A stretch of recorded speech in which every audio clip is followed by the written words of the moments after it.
on day 2, unfortunately, of a government shutdown. The President, the Vice President, the entire team here will continue to work and talk to members on the Hill to try and come to a resolution, to try to encourage Democrats to muster up the courage to do the right thing. And we believe there will be a vote taking place tomorrow, and we hope that vote will lead to the government reopening. That's what the President wants to see, and that's what we're working on today. John. Yesterday, the Vice President by your side expressed this optimism that he thinks this shutdown is going to be a short shutdown. Do you share that optimism? Does the President share that optimism? I do. I think that's our hope, and that's our expectation. We know, Democrats know, they are doing the wrong thing by shutting the government down. You can see it when they're answering questions. You can hear it in their voice. There is zero good reason for them to vote to shut the government down right now. They are doing it for political reasons. They are doing it because they want to give taxpayer-funded health care benefits to illegal aliens, which is something the American people resoundingly rejected ahead of the election last year. That's why they re-elected President Trump in a large part. And so Democrats know what the right thing to do is, and it's to reopen the federal. Karoline.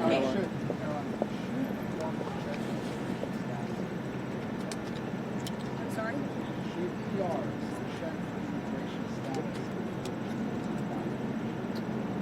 That's probably not a question for me to answer. I think that's a question for healthcare professionals and legal experts to answer. Get her.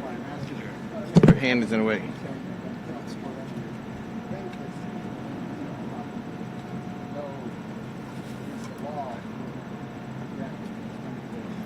Let me ask you, do you think that illegal aliens should receive Medicaid benefits? Medicaid benefits that go to the most vulnerable people in our country.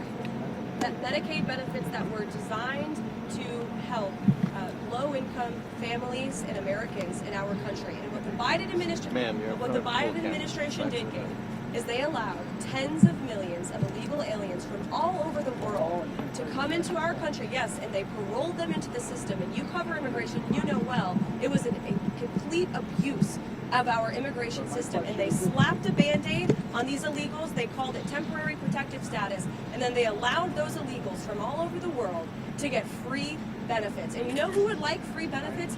Hardworking Americans who work their butts off every day, who are living paycheck to paycheck because of the Biden-induced inflation crisis.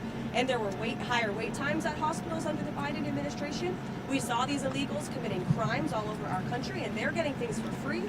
That is fundamentally unfair, and this administration is not going to support it.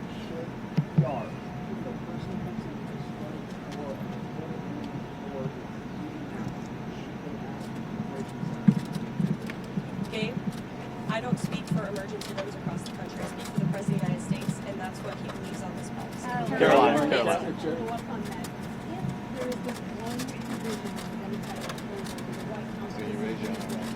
what's to stop Step to your left if you can. over other provisions where there may be some conflict? We haven't wanted to negotiate. We just want to keep the government open. That's been the Republican and the Trump White House position since the very beginning. We wanted to pass a clean continuing resolution, we still do, to keep the government open, and then we can negotiate on all of these policy matters. It's the Democrats who injected partisan politics into keeping the government and the business of the American people But open. Republicans do this when they're in the minority to see an opportunity to gain some leverage and have a negotiation. Why is it okay for Republicans to do it? Democrats have voted for the clean continuing resolution that Republicans introduced 13 times in the past. 13 times. They voted for it as recently as March. And now all of a sudden they are shutting the government down, and they are holding our country hostage over a partisan political matter that the vast majority of the country disagrees with. And they know it's so unpopular that they're now running away from it. I saw some senators on television this morning saying, we don't want to give health care benefits to illegal aliens. Yes, you do. Roll the tape. You can see time and time again, Democrats have supported that. They've voted for it, and they did it under Joe Biden. And we stopped it. The president stopped it with the passage of the One Big Beautiful Bill. And now they want to undo the president's very popular policy to ensure that taxpayer-funded health care benefits only go to tax-paying, law-abiding American citizens. Thank you.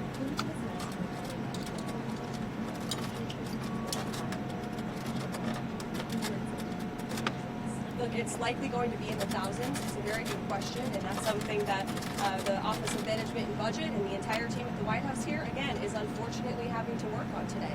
These discussions and these conversations, these meetings would not be happening if the Democrats had voted to keep the government open. Is the White Karoline, House Steve, go ahead.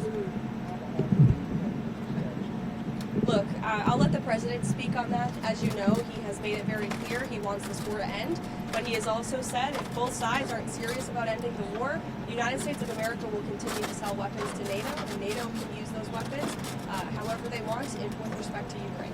Caroline, the president said today that the meeting with to talk about which Democrat agencies recommend be cut. What agencies are on the table for that conversation? Those conversations are taking place today. I won't prejudge them. I won't get ahead of them. Is there anything that's potentially considered right now? When these are Democrat agencies, what does it refer to? Look, we're going to look at agencies that don't align with the administration's values that we feel are a waste of the taxpayer dollar. And look, unfortunately, these conversations are happening because we don't have any money coming into the federal government right now. And so the president wants to be a good steward of the American taxpayer dollar during a time when our balance sheet is looking very grim because the Democrats chose to shut the government down. Caroline, higher education, cut out some values, which is what are you trying to achieve? Can you just clarify, is this offering preferential access or if these universities don't sign it, funds will be? I think that's a determination for our policy team to make. But this letter went out to multiple universities, as you know, and it's really a sign of encouragement for them to work alongside the administration to do what's right for their students in terms of ensuring free speech, in terms of preventing some of the anti-Semitic and illegal behavior that we saw ravaging our college campuses last year. Caroline. Steve, I heard you had another foreign policy question. Yes. So the president made it very clear he wants to hear back from them very soon.